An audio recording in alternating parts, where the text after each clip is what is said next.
पिंपरी चिंचवड महानगरपालिकेच्या प्रारूप यादी नुकतीच प्रसिद्ध करण्यात आली। मात्र या प्रारूप यादीमध्ये अनेक त्रुटी आहेत आणि या त्रुटीच्या निषेधार्थ आज पिंपरी चिंचवड महानगरपालिकेच्या समोर महाविकास आघाडीच्या वतीने जे आहे ते जाहीर निषेध करण्यात येतो। खरं तर ह्या सर्व प्रारूप याद्या ज्या आहेत, मतदार याद्या आहेत, ते भाजपाने निवडणूक अधिकाऱ्यांना हाताशी धरलेला आहे ना हाताशी धरून आपल्याला सोयीनुसार ज्या आहेत त्या याद्या बनवलेल्या आहेत असा आरोप जो आहे तो महाविकास आघाडीचे हे पिंपरी चिंचवड मधले सर्व जे अधिकारी आहेत ते करताना आपल्याला सध्या या ठिकाणी पाहायला मिळत आहे। खरं तर सर्व जे हे महाविकास आघाडीतले जे सर्व नेते आहेत ते आज या ठिकाणी दाखल झालेले आहेत। हातामध्ये खरं तर निषेध असणारे बॅनर असतील किंवा हातामध्ये सध्या आपण बघू शकतो की पक्षाचे झेंडे घेऊन ह्या सर्व मतदार याद्या ज्या आहेत त्या या ठिकाणी आणलेल्या आहेत आणि या याद्याची होळी जी आहे ती या ठिकाणी यांच्या वतीने करण्यात येते। ह्या याद्या फाडण्यात येत आहेत। खरं तर जाहीर निषेध जो आहे तो प्रशासनाचा या मतदार याद्या ज्या आहेत ते फाडून या ठिकाणी करण्यात येत। आपण बघू शकतोय की ही जी मतदार याद्या आहेत त्या मतदार याद्या या सर्व महाविकास आघाडीतले जे कार्यकर्ते आहेत त्यांच्याकडून फाडून जो आहे तो प्रशासनाचा निषेध करण्यात येत आहे।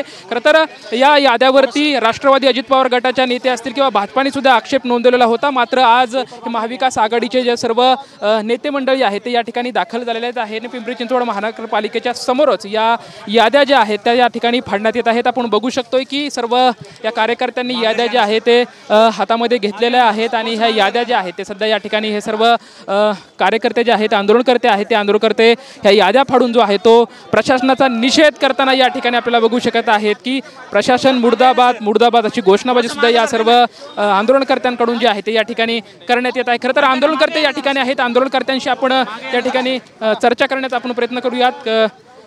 मतदार याद्या ज्या आहेत त्या तुम्ही फाडताय, काय नक्की निषेध करताय आज या ठिकाणी की महाविकास आघाडीच्या वतीने या ठिकाणी आंदोलन करण्यात येत आहे। मोठं हे आंदोलन छेडण्यात येत आहे। हे महापाप हे भाजपचं सरकार केंद्रात करू पाहत आहे। इलेक्शन कमिशनला हाताशी धरून सर्व मतदार बंधू भगिनीचं ही फसवणूक चालू आहे। या ठिकाणी सर्व नागरिकांची पिळवणूक आणि फसवणूक या ठिकाणी चालू आहे। त्याच पद्धतीने लोकशाही जिवंत राहिली पाहिजे। बाबासाहेब आंबेडकरांना जे आपण बघू शकतोय की आणखी काही आंदोलनकर्ते आहेत, आपण त्यांच्यासोबत चर्चा करू। कशा पद्धतीने प्रशासनाचा निषेध करतात आज महाविकास आघाडीच्या माध्यमातून प्रशासनाचा तुम्ही कशा पद्धतीने निषेध करताय? प्रशासनाने इथं फक्त भाजपचा अजेंडा चालवलेला आहे। मी त्यासाठी तुम्हाला पुरावा म्हणून एक यादी इथं दाखवत आहे।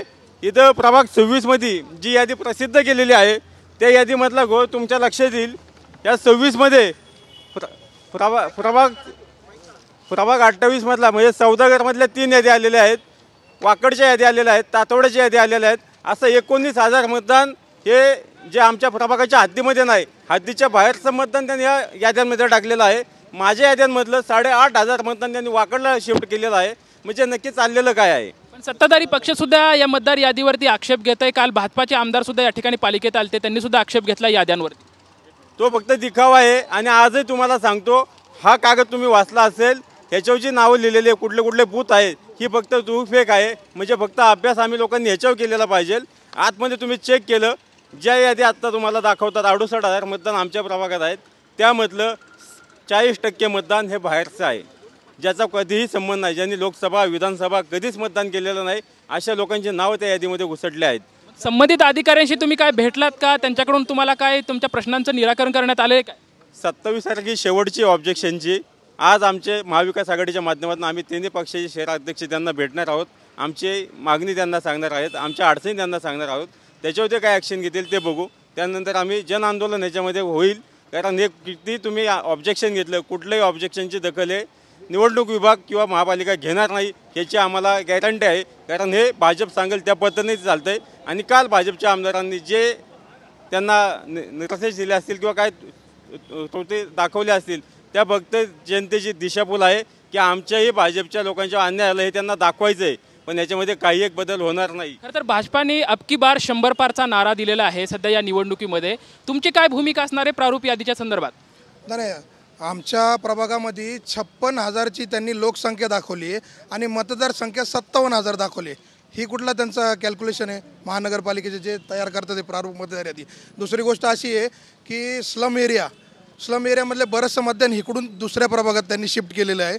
बऱ्याच प्रमाणात त्यांनी अल्पसंख्याक लोकांचं मतदान या त्यांच्या दुसऱ्या प्रभागात शिफ्ट केलेलं आहे. त्यांच्या फेवरच्या नुसार त्यांच्या उमेदवारांच्या फेवरच्या नुसार त्यांनी मतदार याद्या तयार केलेल्या आहेत आणि हे प्रशासन भाजपच्या सांगण्यानुसार मतदार यादी तयार करते. आरक्षण त्याप्रमाणे सोडत झालेली आहे. त्याच्यामुळं आमचा ह्या पूर्ण जी निवडणूक प्रक्रिया त्यांनी केली आहे त्याचा पूर्ण प्रकारे त्याच्यावरती भाजपचा दबाव आहे आणि त्यानुसार ते भाजपच्या सांगण्यानुसार सर्व प्रक्रिया हे करतात. निवडणूक अधिकारी असणारे सचिन पवार असं म्हणतायत की आम्ही जी यादी नियुक्ती म्हणजे केलेली आहे ती अगदी सत्यता पडताळून केली आहे, पण जर त्यात काय त्रुटी आल्या तर आम्ही योग्य कारवाई करू असा सुद्धा इशारा ते म्हणतात देत आहेत. अहो पण त्यांनी जे पोर्टल आता नागरिकांना मतदाराची नावं चेक करायला दिले ते पोर्टलच चालत नाही आहे. ते पोर्टलच चालत नाही पहिली गोष्ट. आणि 5-6 दिवसात किती जणांचं तुम्ही नावं आहे का चेक करायची, कशी करायची, काय करायची, त्यांच्याकडे काही हे नाही आहे. ते सगळं त्यांच्या भूमिकेनुसार करतात आहे आणि हे फक्त सिस्टीमच्या नुसार कार्यकाळ द्यायचा आणि सगळं लाटून घ्यायचं आणि जाहीर करायचं त्यांच्या हिशोबाने, भाजपवाल्यांच्या हिशोबाने. या प्रारूप यादीच्या संदर्भात हरकती नोंदवल्यात का तुम्ही? हरकती नोंदवण्याचं चालू आहे. जसं यांनी सांगितलं की पोर्टलच बंद आहे. हरकती घेऊन घेणार किती असा हा प्रश्न आहे. हरकती किती प्रमाणात घेणार? एकाच प्रभागामध्ये 5-5, 10-10 हजार मतदान इकडचं तिकडचं इकडं केलेलं आहे. हरकती कोण घेणार आणि कुठून घेणार?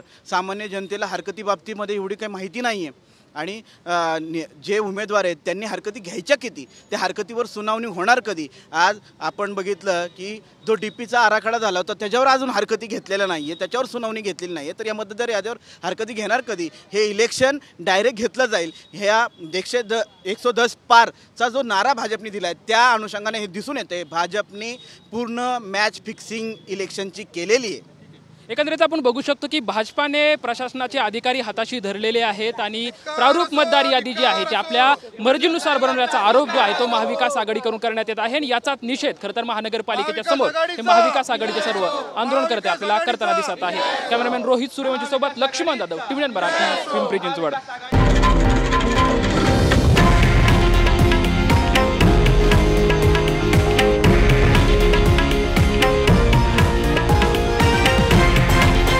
हे आहे देशातील नंबर 1 न्यूज नेटवर्क आणि आपण पाहत आहात TV9 मराठी, एकमेव.